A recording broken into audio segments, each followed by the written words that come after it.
Ces films sont le témoignage de l'intégralité de votre dernière année d'enseignement entre 2002 et 2003, après 35 ans de présence à l'école. Ils sont à mes yeux précieux à plus d'un titre, car ils témoignent d'un enseignement qui a disparu. Disparu, non, non, non, non. Cet enseignement se poursuit sous une autre forme choisie par les professeurs actuels.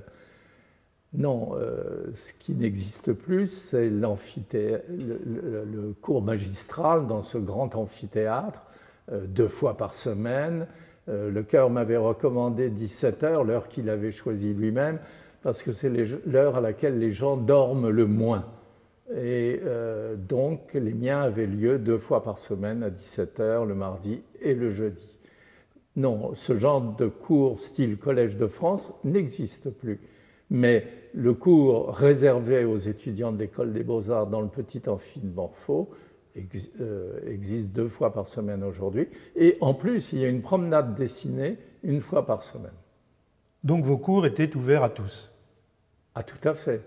J'ai rencontré là les gens les plus extraordinaires, d'une vieille dame qui n'a jamais voulu se faire connaître et qui me laissait des cadeaux à l'accueil de l'école, des vieux livres, des cadeaux dont elle croyait que ça pouvait me plaire. Et puis parfois, je voyais tout d'un coup une personnalité qui me foutait un trac énorme, du genre Cartier-Bresson ou autre.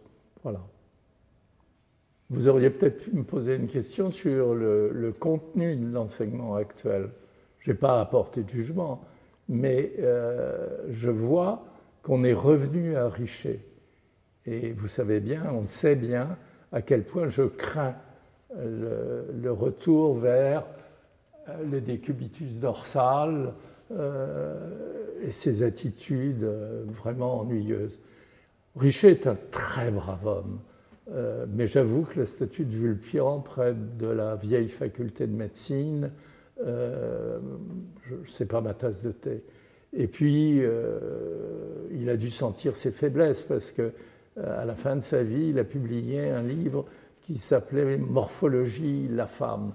Quand on le voit dans le tableau de Brouillet, la leçon de Charcot, il est là, charmant, secrétaire dessinateur de Charcot, attentif, etc.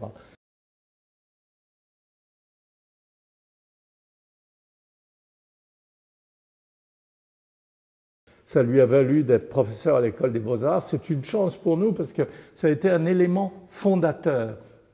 Il a fait une quantité de photographies de femmes nues dans des attitudes contraintes extraordinaires.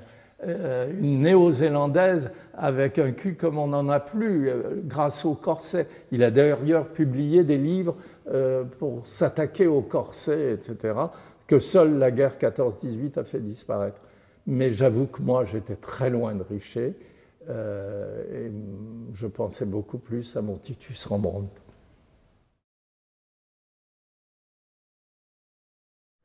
En quoi l'enseignement de la morphologie est-il utile aux dessinateurs, aux peintres et aux artistes en général?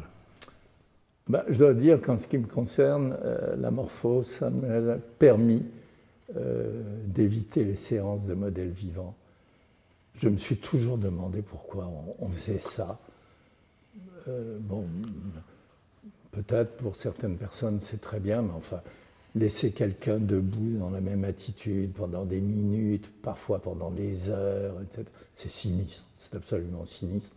Il vaut mieux peindre son chat, sa petite amie, ou dessiner un torchon que de dessiner ces personnes néanmoins sympathiques.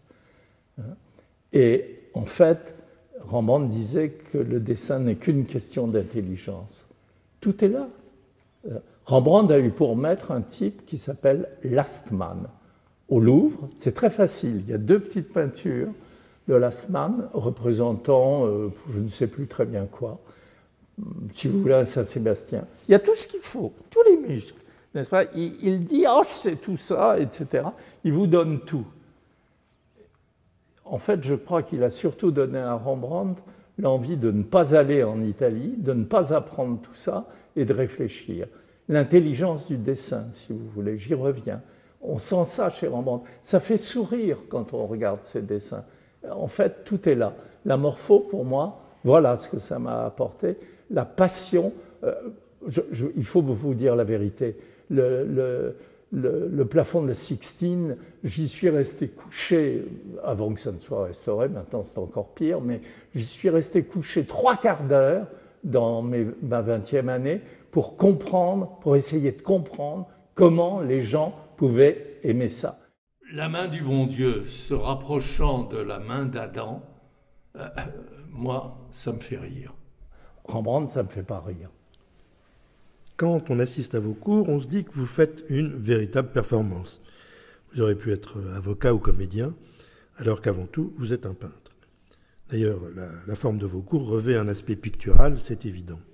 Quelle est donc la passerelle qui mène de la peinture au désir d'enseigner la morphologie ?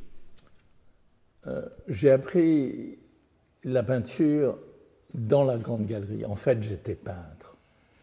La Grande Galerie, à cette époque-là, était beaucoup moins fréquentée qu'aujourd'hui. J'étais décorateur aussi, j'aimais ça.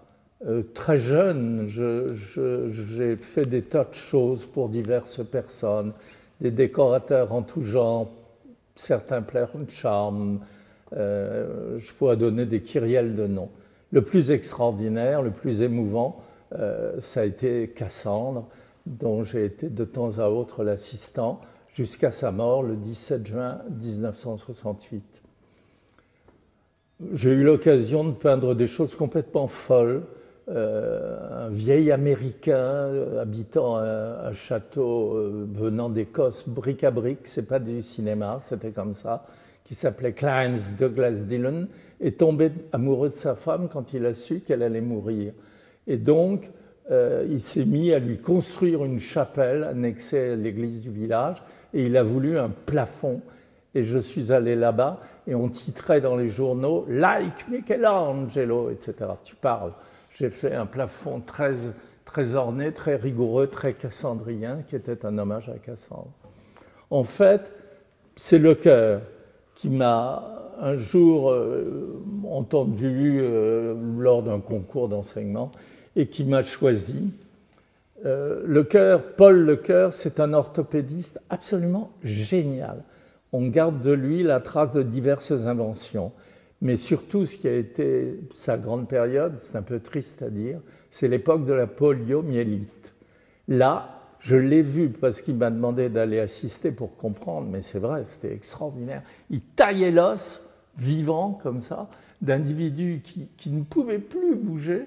Et peu à peu, opération après opération, problème après problème, on les voyait retrouver un peu certaines possibilités d'existence. Génie. Et d'ailleurs, quand vous allez chez un orthopédiste aujourd'hui, si vous lui parlez de Lecoeur, ça lui dit vraiment quelque chose. Donc, Lecoeur m'a demandé de le remplacer un jour. J'en avais pas tellement envie. Il m'a dit, mais ça sera très très bien rétribué, soyez raisonnable.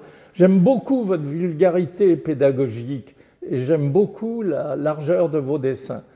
Donc, j'y suis allé. Et en 1968, après les événements, il est allé voir le directeur de l'école en prétendant qu'il avait besoin de redonner du souffle aux travaux pratiques d'anatomie artistique. Et c'est là où j'ai demandé qu'on change l'appellation du cours, n'est-ce pas?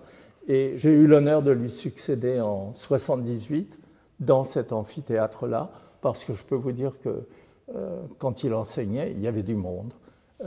Il était passionnant. Il faisait des dessins charmants, très émouvants, etc. C'était un homme vraiment délicieux.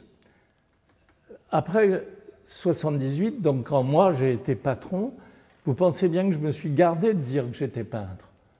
Parce que je voyais se succéder régulièrement. Si je vous énumérais comme un chef de gare les trains que j'ai vus passer, n'est-ce pas, Chaplin-Midi au début, et puis je ne vous parle pas des épisodes, n'est-ce pas?